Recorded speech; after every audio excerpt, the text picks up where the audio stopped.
Jambo la tano, hili jambo mwenye masikio anisikie na asio na masikio asisikie. Hapa mbele yule ni askari, uongo kweli? Huyu ni askari, uongo kweli? Yule ni askari, uongo kweli? Na yule ni askari, uongo kweli?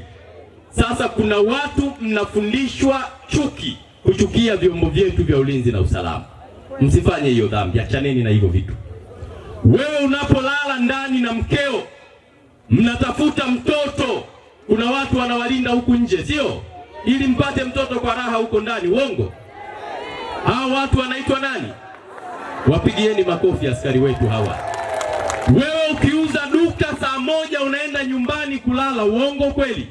Anayelinda hilo duka ni nani? Unaenda shambani, una mifugo, una zizi, unaiacha huko na iko salama, anayekulindia ni nani? Lakini tuko hapa, nani analinda mkutano huu? Ongeza makofi mengine mengi. CCM oye! Kwa hiyo lazima tuwe na utaratibu wa kuheshimu vyombo vya ulinzi na usalama. Wewe jiulize hapo ulipokaa, muulize mwenzio, askari wote wakienda kulala mwezi mmoja, nini kinatokea? Vituo vya polisi vifungwe, trafiki wasiwepo, wanajeshi mipakani watoke, magereza zifungwe, uhamiaji wasiwepo, zimamoto wakalale, wote tulale usingizi. Ndani ya mwezi mmoja nini kinatokea? Msifundishwe kuchukia vyombo vyetu vya ulinzi na usalama. Hawa ni watu muhimu, wameapa kufa na kupona kulinda taifa hili. Wameapa kufa na kupona kukulinda wewe. Wameapa kufa na kupona kulinda na mali zako. Leo unapoambiwa wachukie, jiulize mara mbili. Huyu anayenihamasisha nifanye chuki kwa vyombo vyetu, ana akili timamu huyu?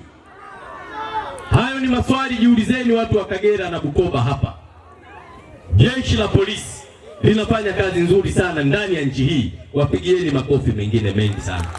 Hawa wenzetu lazima tuwatie moyo, lazima tuwaombee na tuwasaidie, na niwaeleze hapa, ulinzi wa nchi ni wa kila mwananchi.